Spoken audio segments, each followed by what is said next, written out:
podemos hacer dos cosas. Una, usted saca su Biblia, saca su cuaderno, anota, preste mucha atención porque vamos a ir 50 minutos y acabamos. Y yo voy rápido y alcanzamos.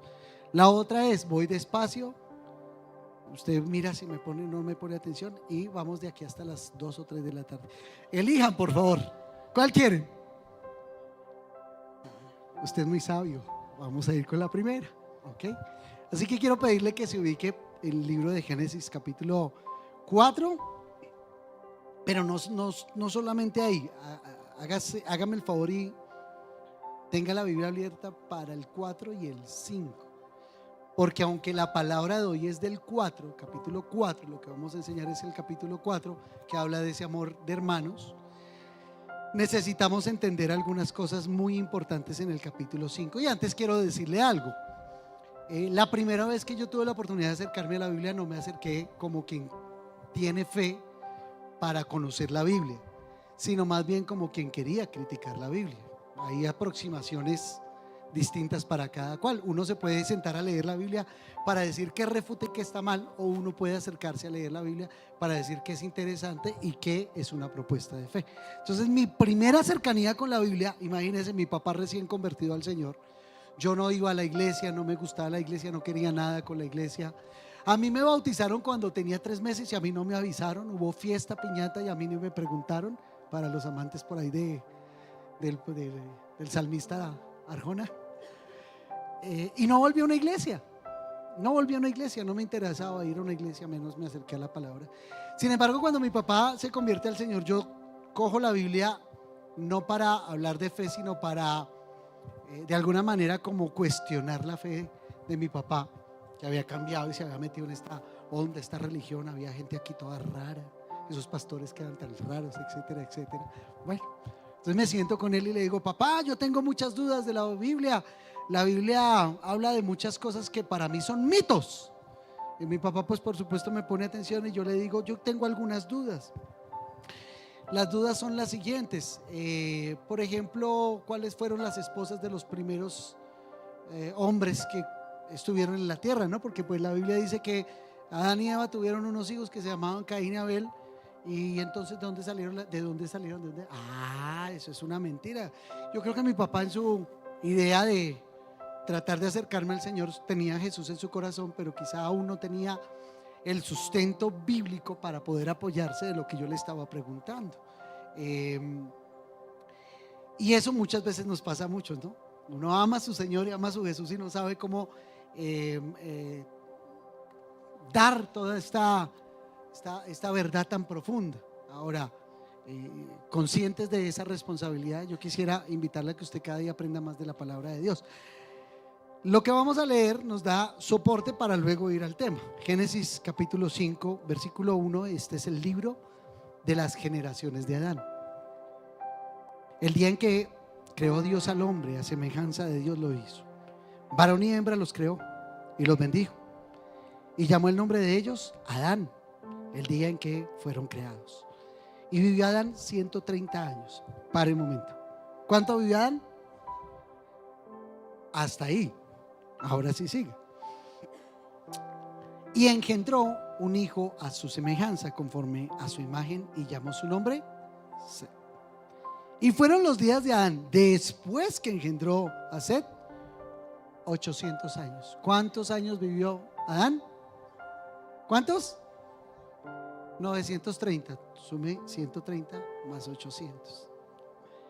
Y engendró hijos e hijas. Y fueron todos los días que vivió Adán, 930 años, y murió. Déjelo ahí, por favor.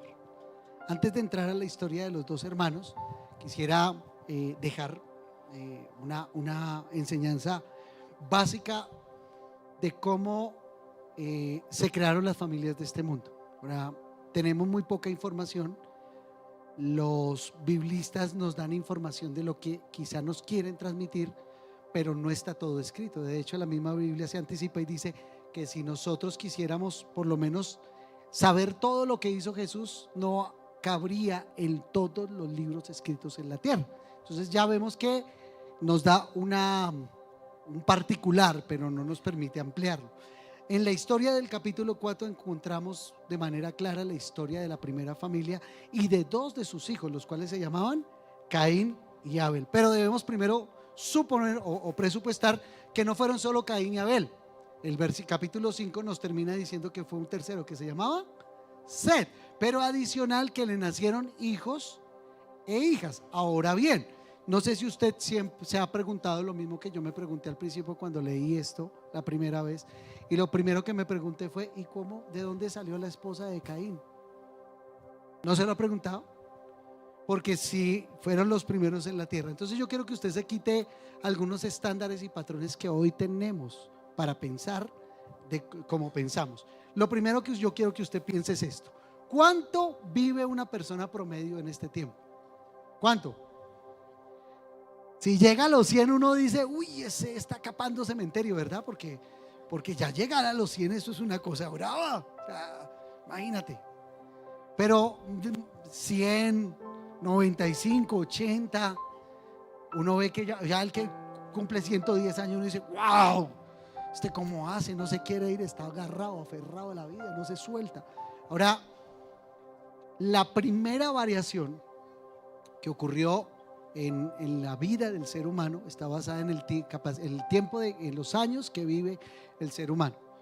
Y encontramos en Adán, no es el más viejo, porque el más viejo fue Matusalén, 969 años vivió, pero encontramos a Adán viviendo 930 años. Es lo primero que usted tiene que hacer. No es que antes los años se manejaban de manera distinta, no, son los mismos años, solamente que ellos vivían, su longevidad era mucho más alargada, ¿ok? Entonces cambia totalmente. Una persona en 930 años, ¿cuántos niños alcanza a hacer? ¿Sí? Yo sé que si le pregunto a usted a duras penas ha hecho 1 y 3 perritos que tiene en la casa que llevó para vivir, o un gatico, 2 gaticos. Pero pregúntele a su papá, él hizo 5 o 6 hijos. Pregúntele al abuelo, el abuelo tuvo como 20, ¿no? Y de ahí para atrás eso eran camadas, ¿no? Eso llegaba a los niños, eso, no había televisor, ¿no? Como que estamos aburridos, ¿qué hacemos? No, pues tengamos un hijo. Y así cada vez que se aburrían tenían hijos. En algunas familias de hecho hay 20. Yo tuve tíos, medio tíos también, que son contados pues en parte de la familia, y eran familias numerosas. Ahora, todo eso su abuelito, su tatarabuelito lo alcanzó a hacer en 80 años. Qué loco, ¿no? Ahí con 20 hijos. Piense con 900 años, ¿cuántos hijos podría tener su abuelito si tuvo en 80 años 30 o 20? Demasiados. Entonces ya no ve a las familias desde lo que hoy vemos como familia, papá, una mamá y algunos hijos, sino vea un grupo numeroso. Pudieron ver fácilmente, no sé, de 15 a 20 generaciones en 900 años. Ahora, no solo esto, quiero que entiendas que esto cambió después del diluvio. 1546 años después vino el diluvio, de lo que te estoy narrando, y allí todo cambió. El ser humano empezó a vivir mucho menos y gradualmente se fue disminuyendo la capacidad de aguantar en esta tierra. Pero algo más, posterior vino la ley y posterior vino el daño en la genética del ser humano. Al inicio de los tiempos, un hombre que procreaba con su hermana, con su sobrina, no tenía esta mutación que hoy se da cuando hay relaciones en medio de la misma familia. Es algo que vino posterior a la ley. Luego que se hizo la ley determinó que no podían tener familiaridad o relaciones de pareja, de intimidad entre personas de la misma familia. Pero antes de eso, Dios nutrió el sistema de vida del ser humano a través de permitirlo. Entonces, esto no lo dice la Biblia, pero se intuye. Si todos venimos de la única familia que Dios puso en la tierra, ahora tiene que ser así desde el relato bíblico, porque si la Biblia dice que el pecado entró por un solo hombre a este mundo, no podríamos tener 2 linajes, sino solo un linaje. ¿Cuál es el linaje? El linaje de Adán. No podría existir nada adicional. Todo vino de Adán, y seguramente Caín tuvo una esposa que pudo haber sido su sobrina. En 900 años uno no puede imaginarse, ¿ok? Quiero decirle esto de esta manera para que abra un poquito su mente a que todo ha cambiado. Lo voy a traducir en algo más coloquial, más jovial. Una pregunta: ¿quiénes escuchan música desde Amazon o abren YouTube Music? Levanten la mano, ¿ok? Levanten la mano. Ay, ninguno de ustedes en que escuchan, pobrecitos. Bájela. ¿Quién aquí todavía tiene memorias USB? Las memorias, eso. Es que ustedes son como una generación anterior a la mía. Yo pensando que yo era viejo porque el 30 cumplo 44 y no, vea. ¿Quiénes escucharon música en LP? En LP, ¿saben lo que es un LP? Si usted no sabe qué es un LP, esta conversación no es con usted. ¿Quiénes escucharon LP? ¿En 45 y 22 es que era? Ok, ¿se da cuenta que todo ha ido cambiando? Todo va cambiando. Entonces, algunas veces uno piensa que uno aterrizó aquí y todo lo que ve aquí es lo que hay. No, los tiempos han cambiado y cambiaron muchísimo. Entonces, todo esto para que usted ambiente algo de lo que le voy a decir, porque la historia se va a enfocar en Caín y en Abel, porque así el relato bíblico lo quiere.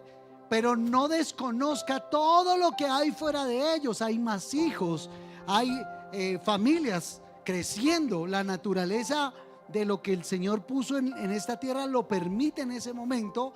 Hay 900 años para hacer la vida, así que todo es muy distinto a lo que quizá usted en su parámetro de vida le cabe en la cabeza. Ahora sí vamos a leer Génesis capítulo 4 y quiero empezar este texto básicamente con algo, y es que la historia de Génesis es mucho más que Caín mató a Abel, porque todos la hemos visto hasta ahí.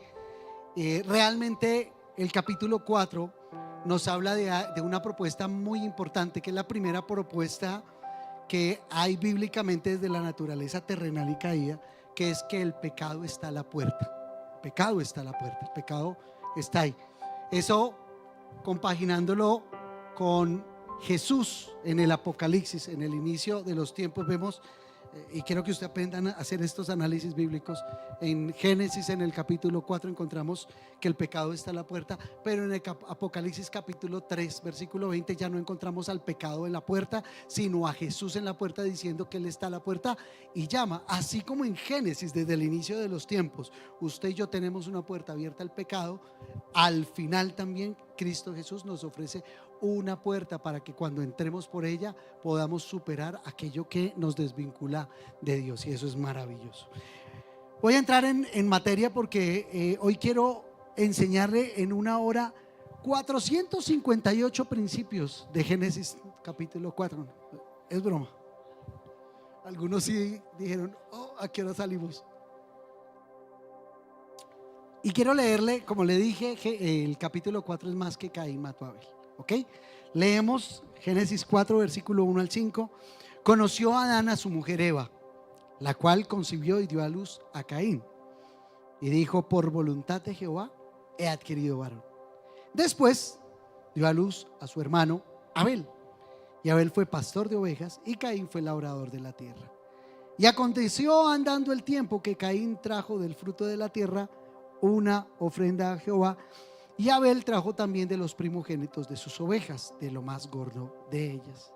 Y miró Jehová con agrado a Abel y a su ofrenda, pero no miró con agrado a Caín y a la ofrenda suya, y se ensañó Caín en gran manera y decayó su semblante.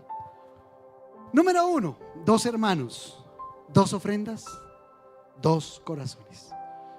Lo primero que vamos a encontrar en la Biblia es que Caín era agricultor y Abel era pastor. Ambos trabajaban, ambos se acercaron a Dios, tenían la posibilidad los dos de acercarse a Dios, y los dos presentaron a esa ofrenda a Dios.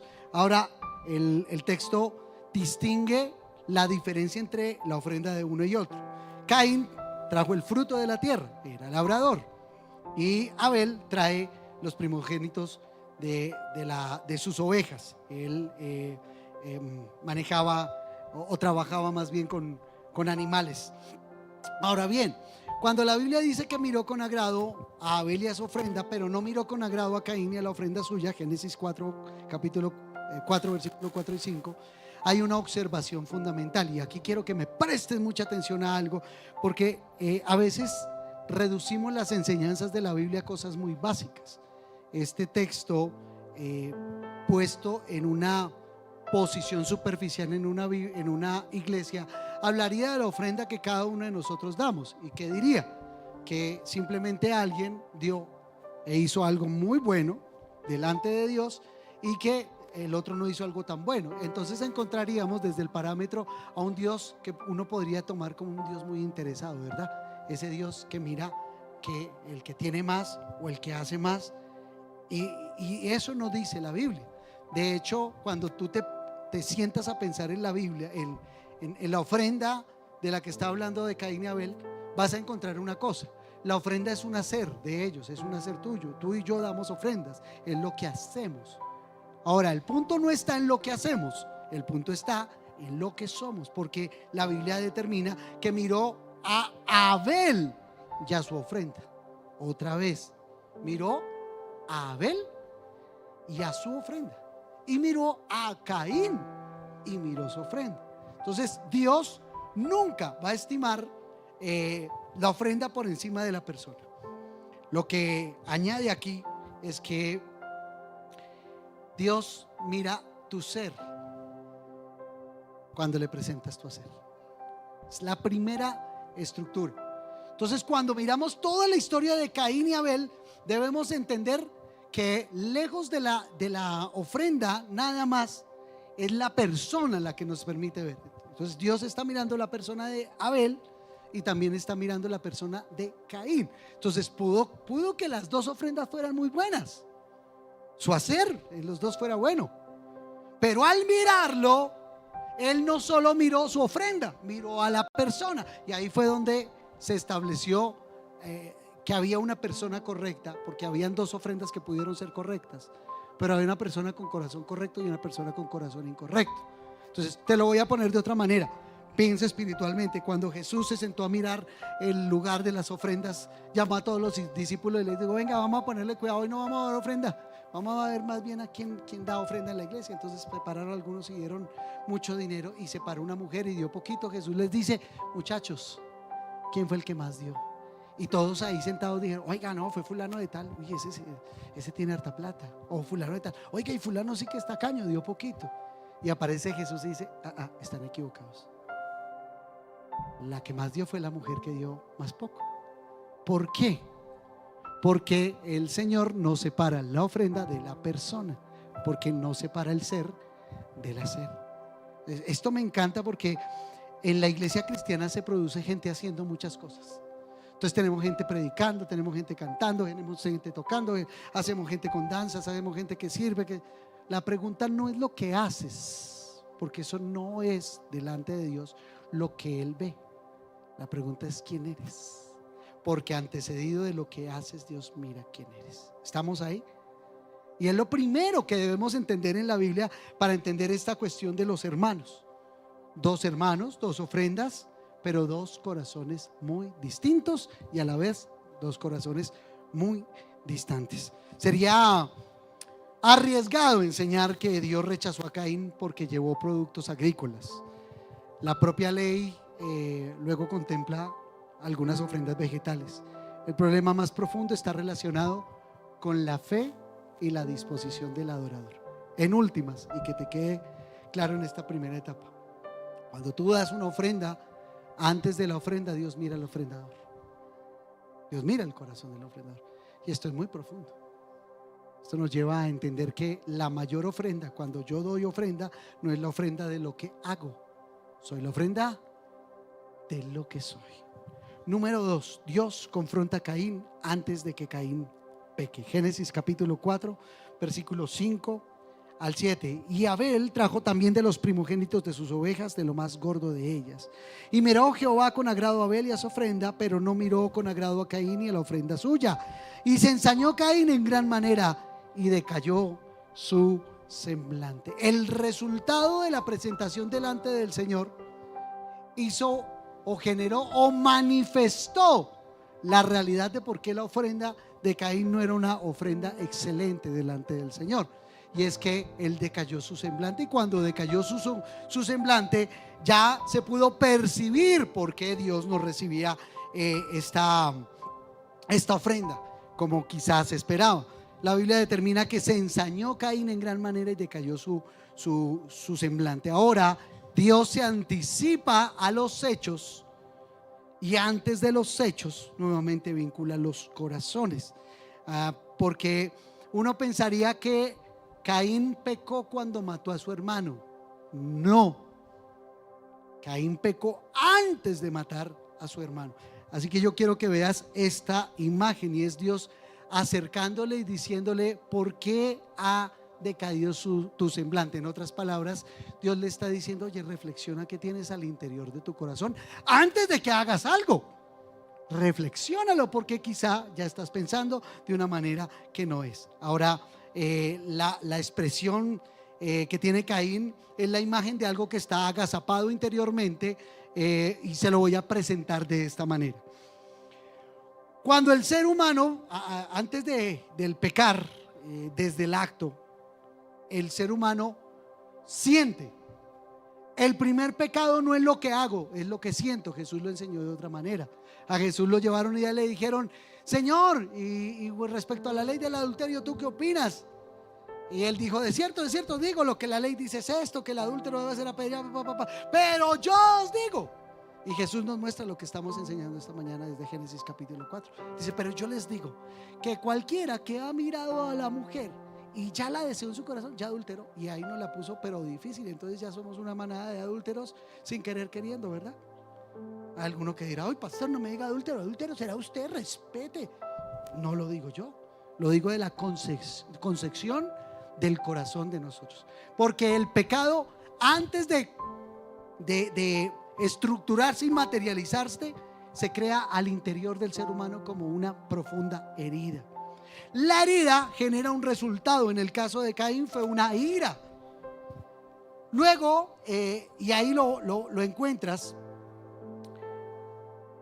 se abre una puerta al pecado. Pero aún no has pecado, pero ya pecaste. No sé si lo logro de esta manera tan entusiasmada plasmarlo. Se lo voy a decir de otra manera. Durante muchos años en la iglesia cristiana, cuando alguien fallaba moralmente hablando, es decir, cuando tenía a otra pareja, se acostaba con alguien, pasaba alguna situación, lo paraban en el frente del altar y decían: hermanos, hoy tenemos una lamentable noticia. Nuestro hermano Pepito, ¿alguno se llama Pepito?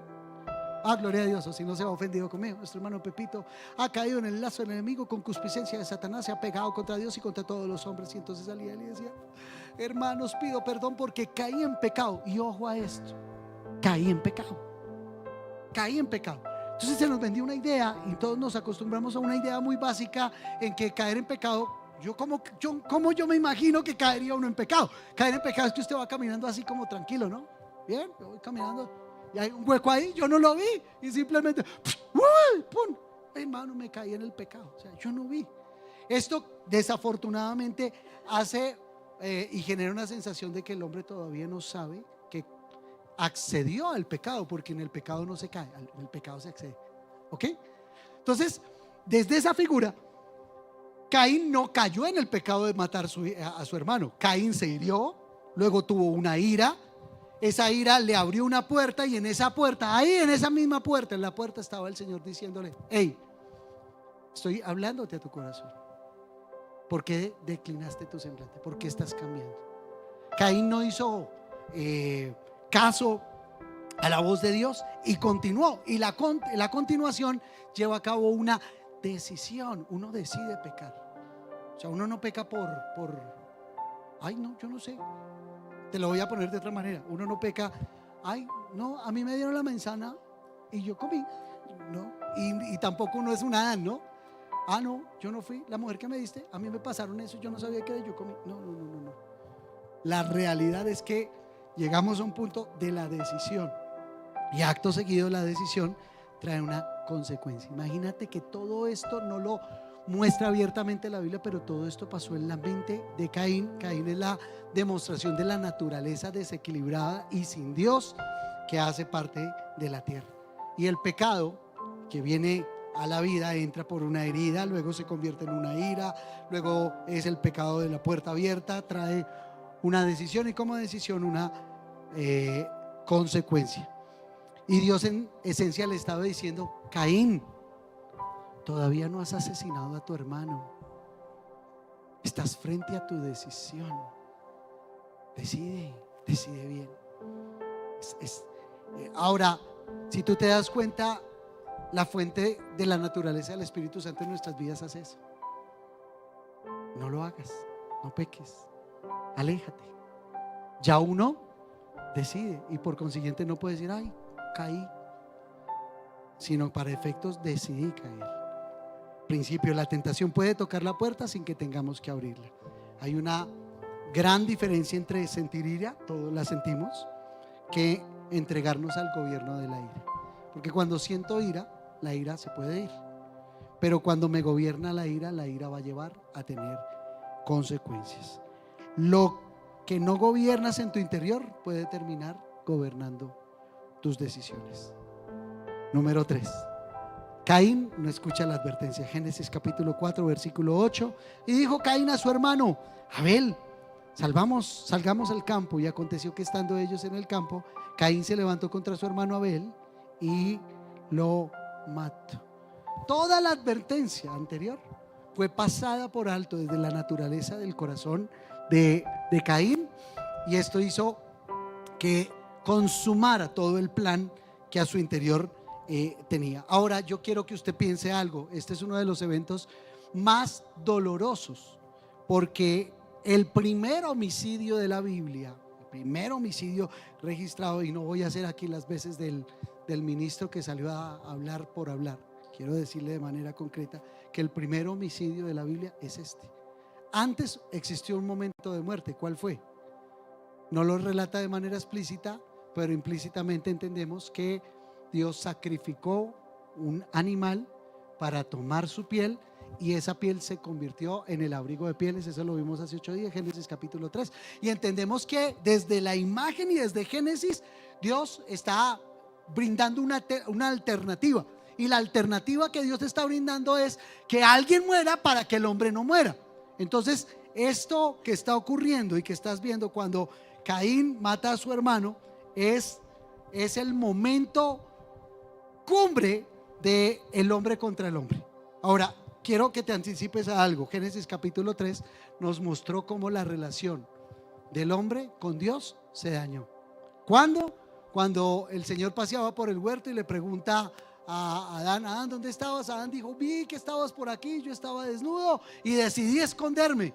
Y entonces Dios le dice: ¿y quién te dijo que estabas desnudo? Pero desde ese momento hay una ruptura entre el hombre con Dios. Pero en la tierra, en la naturaleza de la muerte del primer hermano, encontramos el desvínculo del hombre con el hombre. Las dos relaciones más importantes. El ser humano rompió la relación con Dios en Génesis capítulo 3, y en el capítulo 4 el hombre rompió la relación con el hombre. ¿Okay? Hemos naturalizado el conflicto interior, y el conflicto que vivimos ha llevado a naturalizar la muerte, pero todo muerto deja un dolor, porque muerto es muerto. Seguramente nosotros hoy hemos visto como una alternativa en medio de nuestro propio conflicto y dolor pensar que hay muertos buenos y hay muertos malos, ¿no? Entonces cuando uno ve caer a una persona que hizo daño, uno dice: eso era, ¿qué le esperaba? Tiene que morir. Pero seguramente hay alguien que va a llorar esa muerte.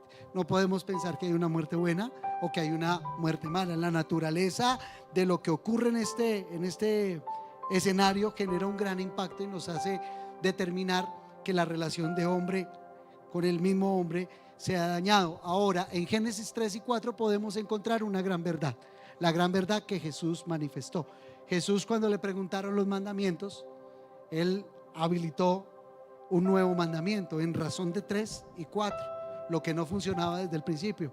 Jesús dijo: el mandamiento va a ser este: amen a Dios sobre todas las cosas y amen al prójimo como a sí mismo. En otras palabras, Jesús estaba restaurando lo que ocurrió en el huerto del Edén, Génesis capítulo 3, y lo que en el capítulo 4 estaba ocurriendo, y es que el hombre por su naturaleza detestaba al hombre. Y eso nos permite formular una cosa muy importante. Hay gente muy mística que está metida en las iglesias, y sí, en nuestras iglesias, y hace parte de nuestros cultos, hace parte de las personas que está con nosotros, y dicen: no, mi relación con Dios es magnífica, es sensacional, Él conmigo, yo con Él, Él y yo somos uno, tomamos café, el Señor en la mañana me habla, Él es especial conmigo. ¿Y cómo estás con tu hermano? No, con ese no lo aguanto, yo aguanto es a mi Dios. En relación con Génesis 3 y Génesis 4, no puedo decir que amo a Dios y aborrezco a mi hermano. De hecho, la misma Biblia dice: si yo digo amar a Dios o tener amor en mi corazón, y veo a mi hermano en dificultad y no le presto un apoyo, no le presto, y cierro mi corazón, ¿cuál es la verdadera fe que tengo? Así que debo analizar que en la interpretación del Evangelio, Cristo vino para que todo lo que se perturbó desde el libro de Génesis se volviera a reajustar. Usted ha visto hermanos que tuvieron problemas y que dicen: yo a ese ya no, mejor ni lo llamo, o yo lo paso pero no lo trago, eso no lo mastico. Dicen ustedes que es que ellos están en otra universidad diferente a la mía. Yo lo trago pero no lo paso, yo con él no comparto, pero amamos a Dios. A lo cual nos lleva a pensar que podemos restaurar Génesis capítulo 3, pero no alcanzamos a restaurar Génesis capítulo 4. Cuando tú tengas dificultad de asociarte con las personas, comienza a revisar la agresión que tienes a tu interior, porque desde la naturaleza espiritual yo debo irla bien con él y debo irla bien con ellos. No hay otra manera de traducir eso. Ahora, el pecado en Caín, para efecto del pecado del hombre con el hombre, ocurrió de esta manera. Caín se compara con él, luego se resiente, el resentimiento le pone ira y la ira genera violencia. Entonces, en otro caso, de otra manera, pensándolo de otra manera, es como cuando tú distribuyes tu pensamiento asociado a que otra persona te ama o no te ama, es bueno o no es bueno, te quiere o no te quiere, te cae bien o no te cae bien, y eso te lleva a generar una conclusión. La conclusión generalmente lleva a un resentimiento, y el resentimiento trae ira, y la ira se vuelve en la manera de Caín, fue una violencia y una agresión de muerte. Ahora, no puede que tú no mates a tu hermano. O sea, nadie aquí, yo creo que por la ira, o espero que no, alguno aquí ha cogido a golpes a su hijo y dice: te voy a matar de la ira que tengo. No, pero matamos desde nuestro corazón, enfriamos las relaciones, dañamos. Por ejemplo, el hombre y la mujer que tienen problemas y se aíslan y se alejan, la mujer le empieza a doler la cabeza. Los casados entienden, está generando una forma de violencia. En alguna ocasión les enseñé de los guantes de boxeo y de los guantes de seda. Entonces no es violento de los que golpea, pero de manera baja y silenciosa con estos guantes está dañando. Entonces cualquiera de nosotros podría tener este tipo de proceso y no matar a nuestro hermano físicamente, pero seguramente sí dañarlo desde otras maneras. Muchas destrucciones visibles comenzaron como conversaciones invisibles en el corazón. Eso fue lo que ocurrió con Caín. Él no necesitó hablar con nadie diferente a él mismo para poder matar a su propio hermano. La aplicación: muchas destrucciones visibles comenzaron con conversaciones invisibles de mi corazón, porque antes de destruirse un matrimonio, una amistad, una iglesia, una empresa, una familia, normalmente hubo algo que pasó demasiado tiempo a la puerta. Eso fue lo que Dios le dijo, y esa es la reflexión que Dios le hace a Caín. Le dice: Caín, el pecado está a la puerta. Eso no ocurrió de la noche a la mañana. Lo que tú decidiste se viene cocinando desde hace mucho tiempo. pero no obedece a lo que está afuera, obedece a lo que está ¿dónde? En tu corazón. Número 4. ¿Dónde está Abel tu hermano? Génesis capítulo 4 versículo 9. Y Jehová dijo a Caín: ¿dónde está Abel tu hermano? Y él respondió: no sé. ¿Soy yo acaso guarda de mi hermano? Y yo creo que al leer esto de esta manera hasta poético se escucha, ¿no? ¿Dónde está tu hermano?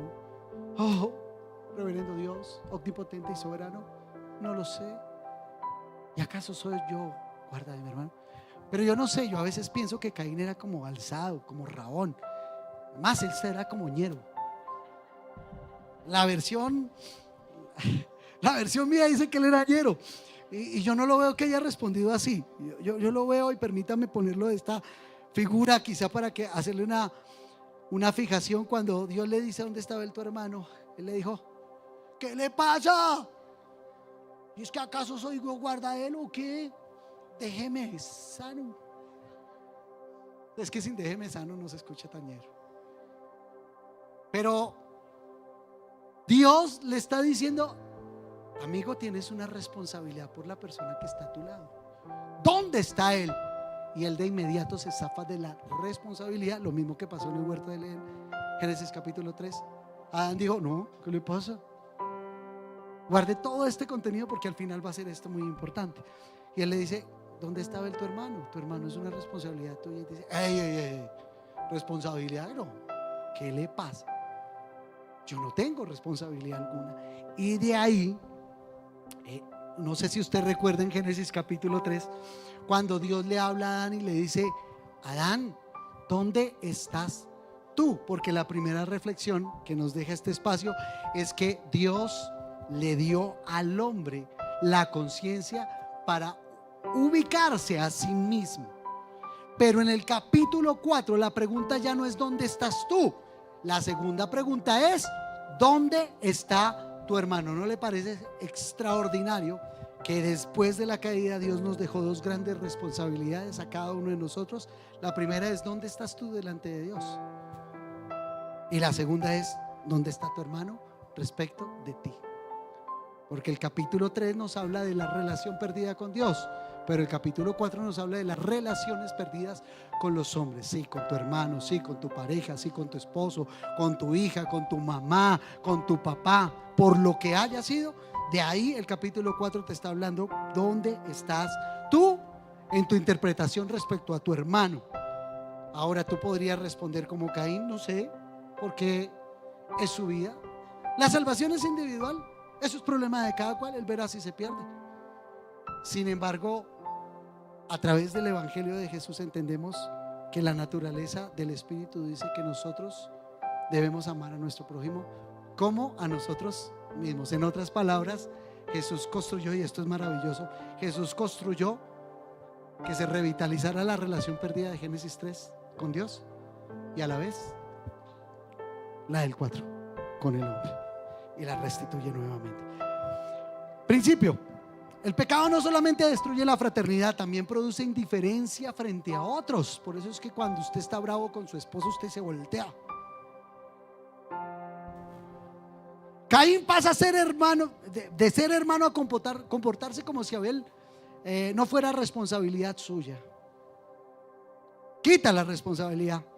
Una comunidad cristiana saludable no solamente pregunta cómo estoy yo delante de Dios, también debe preguntarse: ¿y cómo está mi hermano? Y en razón de eso, una comunidad cristiana sana no debería tener problemas de ningún índole los unos por los otros. Es que no me saludó, que no me mira, es que me hizo el feo, es que esto, es que aquello. ¿Sabes por qué? Porque en relación con lo que se debe restaurar, restauraste con relación con Dios, pero no has restaurado la relación con tus pares. Número 5, la sangre clama. Voy rápido. Génesis capítulo 4 versículo 10. Y él le dijo: ¿qué has hecho? La voz de la sangre de tu hermano clama a mí desde la tierra. La sangre clama. Hace unos años escuché una mujer en un video decir: ¿usted sabe que los billetes hablan? Era una hereje.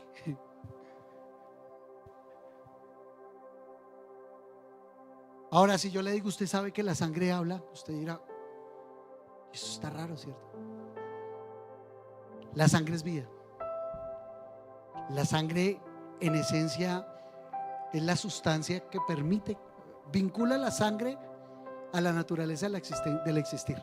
Ahora, yo sé que para nosotros ya es como muy, de hecho nos hemos acostumbrado. Hoy por hoy usted ve en videos de YouTube, TikTok, Instagram, lo que usted vea, y usted ve, ay, mire, se agarraron, y es tan naturalizado por nosotros. Mira, le dio una puñalada, ay, mira, chorrió sangre, uy, pero casi no le salió. Ah, yo creo que eso es un montaje. De hecho, ¿qué películas vemos nosotros? Hoy por hoy, ¿qué películas uno ve? Eso, sangre por un lado, el otro, acabar al uno. Se naturalizó ver sangre. Pero la sangre es la vida. La sangre es la mayor afrenta a la creación humana, a lo que Dios hizo. No debería morir un ser humano en situaciones violentas, de ningún lado. La mayor reflexión que podemos hacer. No debería, porque la sangre clama. En este caso, cuando la sangre cayó a la tierra, esa voz potente corrió y subió hacia el Creador, porque Abel estaba muerto, y esa sangre clamaba justicia, porque delante de Dios se clama la justicia de los actos dolorosos.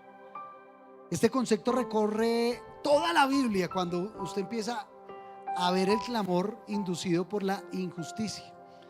Pero de aquí encontramos algo muy importante.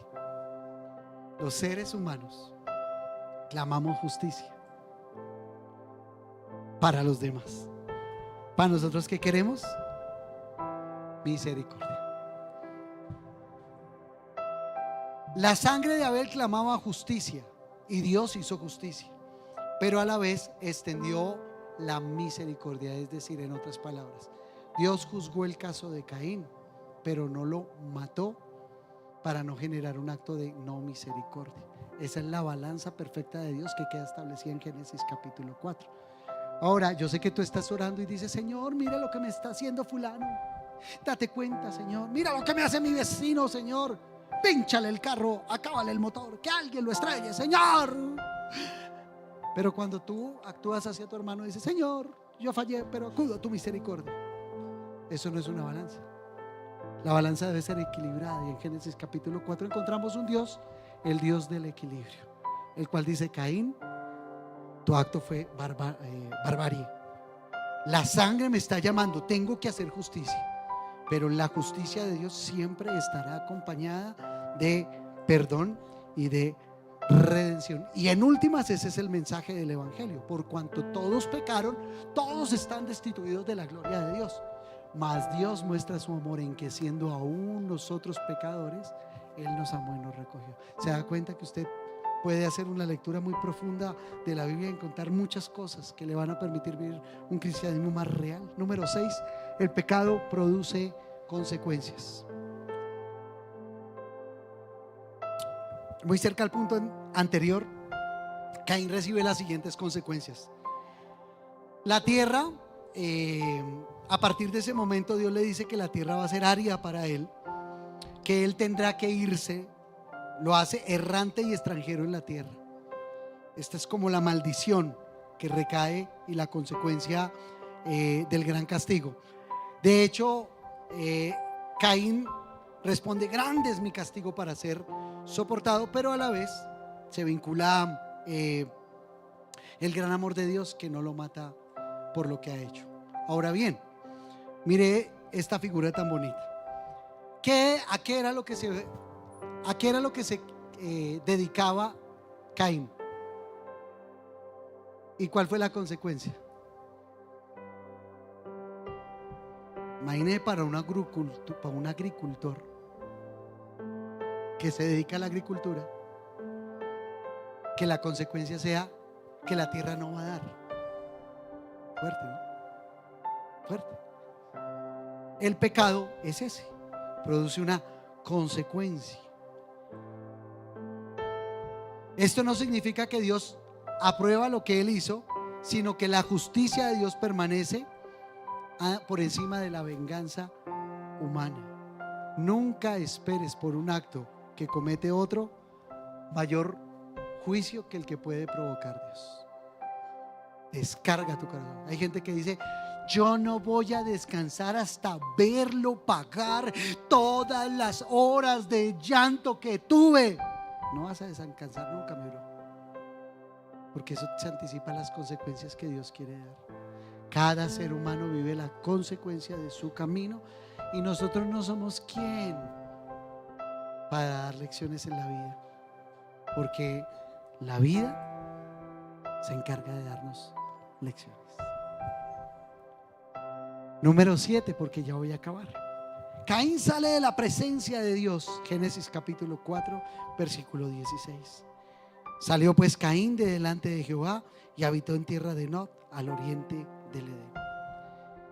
Este texto es reconocido quizá como uno de los textos más tristes de la Biblia, asociado a un texto del Nuevo Testamento donde dice: y Jesús lloró. Son dos textos explícitos, concretos, que hablan de los momentos más dolorosos. En este momento, Caín está siendo apartado totalmente de la buena presencia de Dios. Ahora, el problema de Caín no fue solo perder su productividad, no fue solo perder su territorio, tampoco perder su estabilidad. El problema de Caín fue haberse alejado totalmente de la presencia de Dios. Y cuando se alejó de la presencia de Dios, que él fue el momento más doloroso, según la Biblia, el Génesis capítulo 4, comenzaron a ocurrir otras experiencias que suelen ser muy interesantes. Número 8, se creó una civilización alejada de Dios. Yo quiero hacerle una pregunta: ¿puede una civilización progresar lejos de Dios? Levanten la mano los que creen que una civilización puede progresar alejada de la mano de Dios. Ahora, levanten la mano los que creen que una civilización necesita la mano de Dios para progresar. Yo sé que usted lo dice porque su corazón es de cristiano. Sin embargo, quiero quitarle hoy esa idea simplista de su corazón. Sí, una civilización puede avanzar sin Dios. No necesariamente quiere decir que por estar Dios avanza, y hay que determinar en qué situaciones avanza y en cuáles no. Génesis capítulo 4, desde el 17 al 22, dice que conoció Caín a su mujer, la cual concibió y dio a luz, y Enoc edificó allí una ciudad. El nombre de su hijo fue la ciudad. El nombre Enoc fue la ciudad que edificó el hijo de Caín. Así que sí edificó una ciudad, siendo una persona que no conoció a Dios. Lea algunos espacios más abajo, como el versículo 20, dice que Ada dio a luz a Jabal, el cual fue padre de los que habitan en tiendas y crían ganados. O sea que se abrió un espacio para la ganadería. Luego 21 dice: el nombre de su hermano fue Jubal, el cual fue padre de todos los que tocan arpa y flauta. O sea que sí había un espacio para las artes y no estaba Dios. Versículo 22: y Sila también dio a luz a Tubal-Caín, artífice de toda obra de bronce y de hierro. O sea que se dio paso a la industria y no estaba Dios. Los descendientes de Caín comenzaron a desarrollar una civilización de ciudades, ganadería, música, instrumentos, metalurgia y tecnología. Caín construyó una ciudad, Jabal desarrolló las actividades ganaderas, Jubal los instrumentos musicales, Tubal el bronce y el hielo. Y eso rompe la idea simplista que traemos los cristianos de que una sociedad no puede avanzar sin Dios. Ahora, ¿en qué avanza? En tecnología, arquitectura, economía, arte y cultura, pero simultáneamente se deteriora moralmente. Realmente eso es lo que pasa cuando una nación no está con Dios. Su deterioro moral es muy grande. Entonces allí es donde se amplía el espectro del progresismo, que habla de avancemos, pero avancemos sin Dios. Ahora, solo quiero hacerle un comentario y lo dejo ahí. Esta semana fue el cambio presidencial. Oró un judío, oró un pastor Cañas, y oró un cura. E inmediatamente la gente salió. Pero ¿cómo así que un judío luego él no es católico? Y cuando oró el pastor, pero ¿cómo así que oró un católico si luego él no dice que es protestante? Y cuando oró el cura, pero ¿cómo así que oró el cura, el judío y el pastor al mismo tiempo? Ecumenistas. Que se ha creado un segmento en el cual se habla de que la conversación intrarreligiosas es mala, algo que se cae de su propio peso, porque es necesario que conversemos con los que piensan de manera diferente, o si no, ¿en qué estamos? Pero solo para que lo pienses, independiente de todas las interpretaciones humanas y razones que cada cual tenga para opinar sobre este tema, hay una razón profunda espiritual. Dichosa la nación que Jehová es su Dios. Independiente de que ore el judío, pastor, el cura o quien haya sido, no hay nada más valioso moralmente hablando para una nación que tener en cuenta a Dios. Y eso es lo que nos enseña que no existió en el campo de Caín.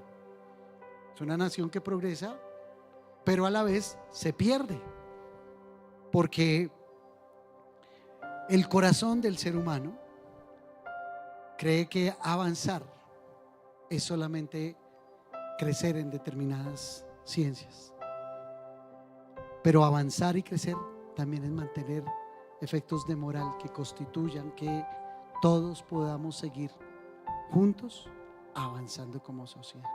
Si usted se da cuenta, entre más avances, más dolores, más depresiones, más gente sola en sus casas. Entonces esto no dice que estamos avanzando, porque cada vez que lo miras podemos avanzar, pero realmente al interior de nuestro corazón estamos retrocediendo. Y les dejo algo maravilloso por aquí, y es que podemos pensar que avanzamos, pero ningún avance puede saciar el vacío eterno que el ser humano tiene en su corazón, que solamente se llena a través de Cristo Jesús. Voy a terminar. Número 9. Lo que en Caín era el ira, en la Emec se convirtió en cultura. Génesis 4:23. La Mec es una generación más adelante. Caín, cuando sale de la presencia del Señor, le dice: Señor, tengo miedo a que me maten. ¿Quiénes? Las numerosas familias que ya se habían formado de sus padres, que estaban por allí, que de pronto lo podrían matar diciendo: hey, este fue el que mató a nuestro abuelo, a nuestro cercano. Y el Señor dice: hey, no te preocupes, voy a poner una señal. No sabemos si es física, si fue un tatuaje, si fue un ángel, no sabemos qué fue, pero puso una señal y dijo: y el que intente tocarte 7 veces tendrá un daño peor.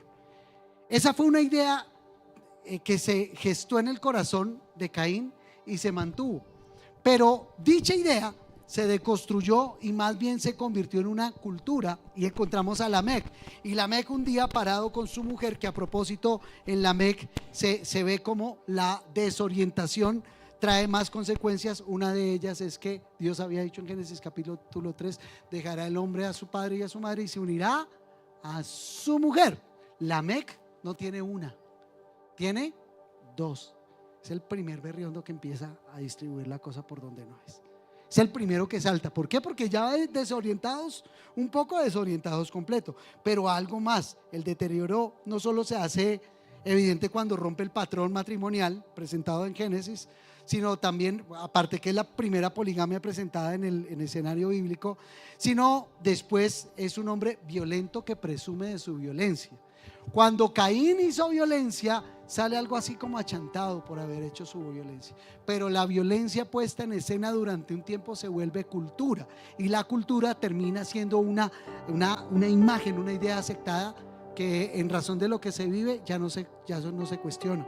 Entonces él dice lo siguiente, dice: mujeres de Lamec, versículo 23, escuchad mi dicho, que un varón matare por mi herida y un joven por mi golpe. Si 7 veces será vengado Caín, estas son las palabras de Dios, Lamec en verdad 70 veces 7 lo será. Esto no lo dijo Dios, pero es alguien que desde la cultura hace el uso equívoco, porque en Caín el homicidio genera temor y en Lamec la violencia genera orgullo. Yo no sé si usted ha visto esto, y es que hay, en razón del pensamiento, hay tantas familias que ya se acostumbraron a lo que vivían, que ya es cultura.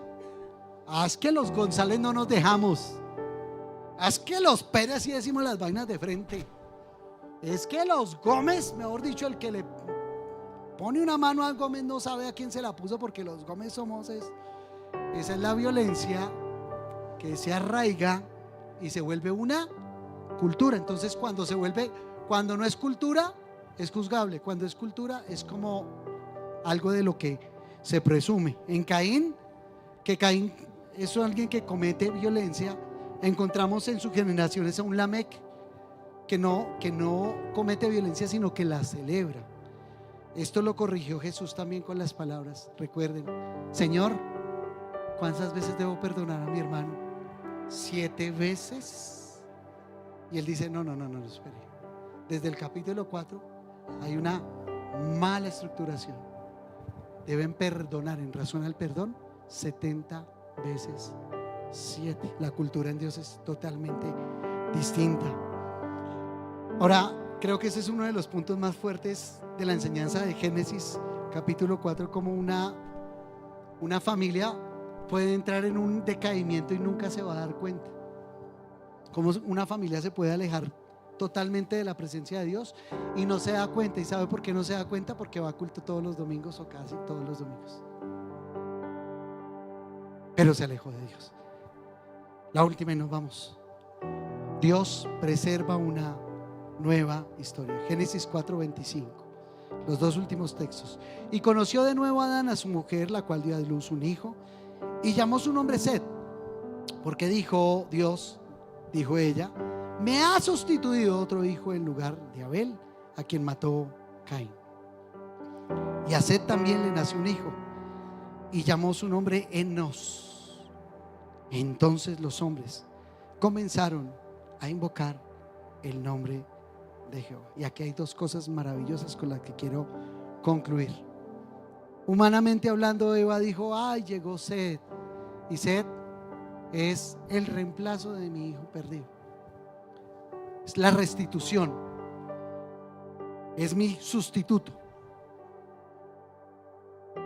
La Biblia tiene una afirmación, dice: por cuanto el pecado entró por un hombre, se necesita un sustituto, que es Jesús, el que sustituye a Adán.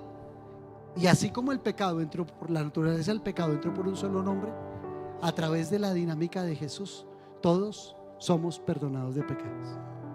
Y esto es poderosísimo. Yo no sé si usted lo había visto así, pero de lo que está hablando es de lo mismo que habló Génesis capítulo 3 versículo 15. ¿Recuerdan la sentencia?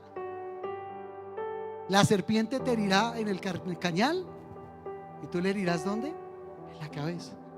El sustituto significa el reemplazo para aquello que no estuvo bien se ponga bien.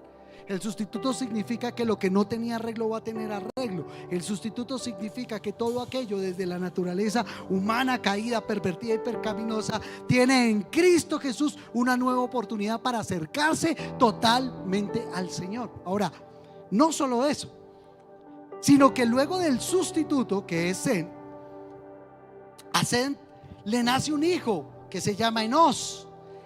Y desde la cultura y el cambio cultural, así como Caín tuvo hijos que fueron en degeneración porque se alejaron de Dios, cuando en referencia a una cultura familiar alguien por primera vez se acerca a Dios, puede ver en sus generaciones personas que se pueden acercar también a Dios. Desde Set, que es el sustituto o el reemplazo de ese hijo, que significaba, recuerden que Abel significaba el de corazón puro, el de la ofrenda pura con el corazón puro, el del ser y el hacer para el Señor. Luego viene el reemplazo. Ay, Set, otra vez vamos a poder tener a alguien en la familia que tiene el corazón para el Señor. Y de Set viene Enos, y de Enos, desde ese momento la Biblia da una curva y toma una nueva cultura. Todo el capítulo 4, desde el versículo 1 hasta el 24, está mostrando lo que ocurre en la vida del ser humano cuando se aleja totalmente de Dios. Pero esto es fantástico, esto me hace vibrar, esto me encanta, porque el último versículo está dándole una asignación. Y dice que si alguno da la vuelta, entonces los hombres comenzarán a invocar el nombre de Jehová. ¡Wow! Esto es muy profundo, esto es especial. Hay gente que está aquí y no sabe por qué está aquí. Porque tú estás pensando en ser buenito, en que si no vienes a culto de pronto te va mal, en no tener, no sé, en llevarte como las buenas vibras de Dios para que te vaya en la semana muy bien. Esto no se trata de esto. Desde familias hay generaciones. Tú puedes ser el primer Set, pero detrás de ti vendrá un Enos. Y puedo garantizarte algo: si tú eres el primero que da un paso a la vida con Dios, verás generaciones, tus hijos, los hijos de tus hijos, familias enteras que no serán la vergüenza, que no serán la desgracia, que en la tierra no serán contados con las familias de dolor, de vergüenza. Tus hijos serán la generación, según dice la palabra, que invocará el nombre de Jehová. Alguien póngase en pie y dígale: Señor, yo recibo tu palabra, porque al final de todo Él tiene el control.